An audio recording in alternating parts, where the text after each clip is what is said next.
नमस्कार दोस्तों, स्वागत है आपका अपने YouTube चैनल पर। तो चलिए शुरू करते हैं। अध्याय 4, अम्ल, क्षार और लवण। अपने दैनिक जीवन में हम नींबू, इमली, नमक, शक्कर और सिरके जैसे अनेक पदार्थों का उपयोग करते हैं। क्या इन सब का स्वाद एक समान होता है? आइए हम सारणी 4.1 में सूचीबद्ध करें। खाद्य पदार्थों के स्वाद पर ध्यान दें। यदि आपने इसमें से किसी भी पदार्थ का स्वाद नहीं चखा तो अपने चखिए और परिणामों को सारणी 4.1 में रखिए।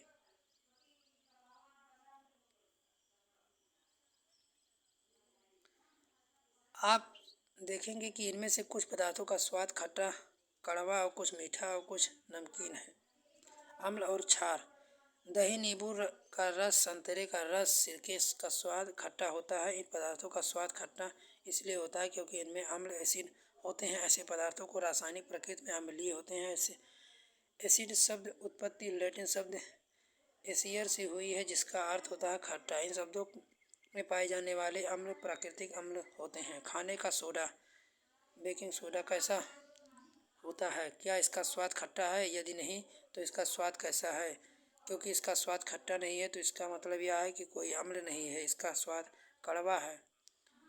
यदि इसके विलयन की अपने उंगलियों के बीच रगड़े तो यह साबुन जैसा चिकना लगता है। सामान्यतः ऐसे पदार्थ जिसका स्वाद कड़वा होता है स्पर्श करने पर साबुन जैसे लगते हैं, क्षारक कहलाते हैं। इन पदार्थों की प्रकृति क्षारीय कहलाती है। यदि हम किसी पदार्थ को चख नहीं सकते हैं तो उनसे उनकी प्रकृति कैसी ज्ञात की जाती है? कोई पदार्थ अम्लीय अथवा क्षारीय, इनका परीक्षण करने के लिए विशेष प्रकार के सूचक का उपयोग किया जाता है। ऐसे पदार्थ सूचक कहलाते हैं। सूचकों को जब अम्लीय अथवा क्षारीय पदार्थों विलयन में मिलाया जाता है तो उनका रंग बदल जाता है। हल्दी, लिटमस, गुड़हल, पंखुड़ियाँ आदि कुछ पदार्थों के रूप में पाए जाने वाले सूचक हैं। क्या आप जानते हैं हमारे आसपास के प्राकृतिक सूचकांक? लिटमस एक प्राकृतिक रंजक, सबसे सामान्य रूप से उपयोग किया जाने वाला प्राकृतिक सूचकांक लिटमस है। इसे लाइकेन से प्रकृति निष्कासित किया जाता है। आसुत जल में इसका रंग माव में होता है। इसे अम्लीय विलयन से मिलाया जाता है तो यह लाल हो जाता है। जब क्षारीय मिलाया जाता है तो नीला। यह विलयन के रूप में अथवा कागज की पट्टियों के रूप में उपलब्ध होता है। इसे लिटमस पत्र कहते हैं। यह सामान्यतः लाल और नीले लिटमस पत्र के रूप में उपलब्ध होता है। क्रियाकलाप 4.1।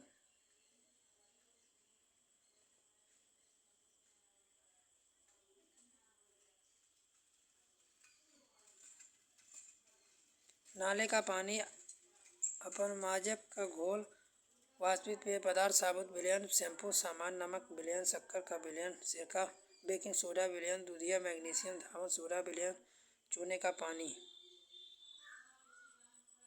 दोहराएं। अनेक परीक्षणों को सारणी 4.2 में नोट करें। क्या आपकी सूची में कुछ ऐसे विलयन हैं जिनका लिटमस पत्र पर कोई प्रभाव नहीं होता? ऐसे पदार्थ का नाम लिखिए। ऐसे विलयन जो लाल अथवा नीले लिटमस पत्र को रंग में परिवर्तित नहीं करते हैं उदासीन विलयन कहलाते हैं। ऐसे पदार्थ अम्लीय होते हैं और ना ही क्षारीय। हल्दी एक अन्य प्राकृतिक सूचक है। इस प्रकार की सारणी 4.3 में दिए गए विलयनों का परीक्षण कीजिए और अपने परीक्षणों को सारणी 4.3 में नोट कीजिए।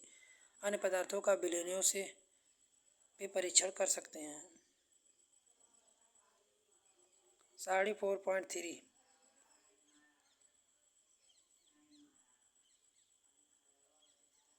सूचक के रूप में गुड़हल का प्रयोग। क्रियाकलाप 4.3। गुड़हल के पुष्प के कुछ पंखुड़ियाँ एकत्र कीजिए और उन्हें किसी बीकर में रख दीजिए। इसे थोड़ा गर्म कीजिए। मिश्रण में कुछ समय तक रखिए जब तक नीला न हो जाए। रंगीन जल को सूचक में रूप में उपयोग कीजिए। इस सूचक की 5-5 बूंदें सारणी 4.4 में दिए गए प्रत्येक विलयन में मिलाइए। सूचक का अम्लीय, क्षारकीय, उदासीन विलयनों पर क्या प्रभाव पड़ता है? गुड़हल के पुष्प का सूचक अम्लीय विलयनों को गहरा गुलाबी और क्षारीय विलयनों को हरा कर देता है।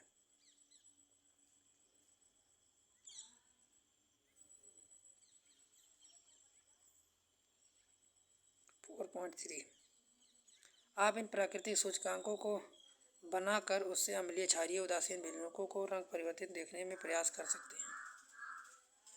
4.4 शिक्षक शिक्षिका अपेक्षित है कि अपने विद्यालय में प्रयोग अथवा आसपास के किसी विद्यालय से निम्नलिखित रसायनों व तनु विलयन लें।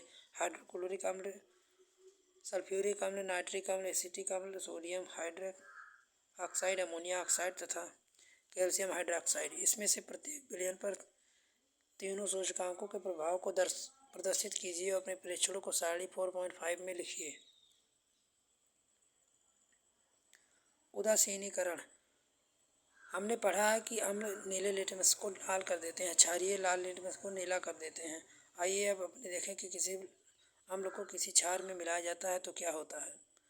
हम सूचक का उपयोग करने जा रहे हैं जिसका अभी तक आपने उपयोग नहीं किया है। इसे फिनाल्फेनिल कहते हैं। 4.5 किसी परखनली में एक चौड़ाई भाग में तनु हाइड्रोक्लोरिक अम्ल भर लीजिए। इसका रंग नोट कीजिए। विलयन के रंग को भी नोट कीजिए। सूचकांक 2 से 3 बूंद अम्ल मिलाइए। परखनली को धीरे धीरे हिलाइए। आपको अम्ल के रंग में कोई परिवर्तन दिखाई देता है। अम्लीय विलयन में ड्रॉपर से सोडियम हाइड्रोक्साइड की बूंद डालिए। परखनली को धीरे धीरे हिलाइए। क्या विलयन के रंग में कोई परिवर्तन आता है? विलयन को निरंतर हिलाते रहिए। बूंद की सोडियम हाइड्रोक्साइड विलयन डालना तब तक जारी रखिए जब तक कि हल्का गुलाबी रंग न आ जाए। अब इसमें तनु हाइड्रोक अम्ल एक बूंद और मिलाइए और आप देखते हैं क्या विलयन पुनः रंगीन हो जाता है। फिर इसे सोडियम हाइड्रोक्साइड की बूंद से मिलाइए। क्या रंग को कोई परिवर्तन होता है? विलयन पुनः गुलाबी हो जाता है। यह स्पष्ट है कि जब विलयन क्षारकीय होता है तो गुलाबी रंग कर देता है। इसके विपरीत जब विलयन अम्लीय होता है तो रंगहीन हो जाता है। उदासीन अभिक्रिया में नया पदार्थ सीमित होता है जो लवण निर्मित होता है, जो लवण कहलाता है। लवण अम्लीय, क्षारीय अथवा दूषियन प्रकृति का हो सकता है। उदासीनीकरण को निम्न रूप से परिभाषित किया जा सकता है। किसी अम्ल और किसी क्षार के बीच होने वाली अभिक्रिया उदासीनीकरण कहलाती है। इस प्रक्रम में ऊष्मा के निर्मुक्त होने के साथ लवण और जल निर्मित होते हैं।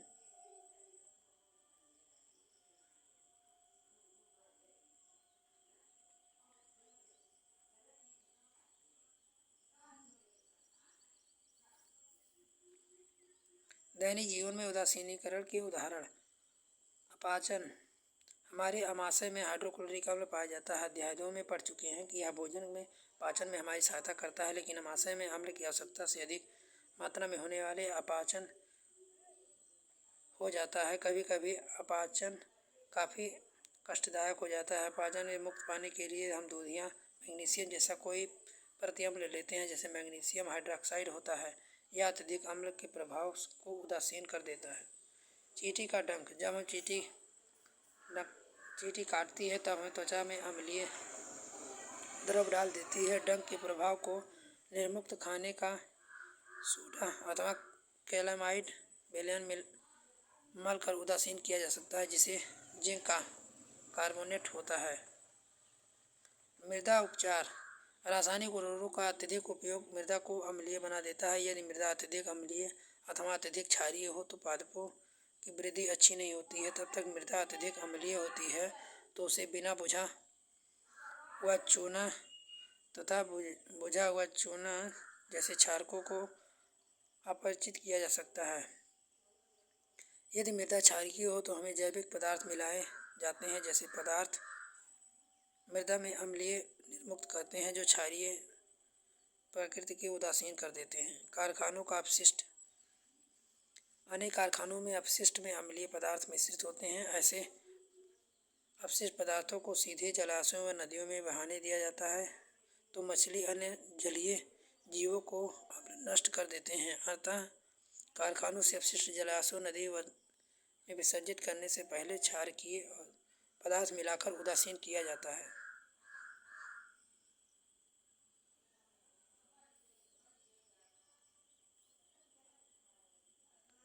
प्रमुख शब्द। आपने क्या सीखा? अभ्यास।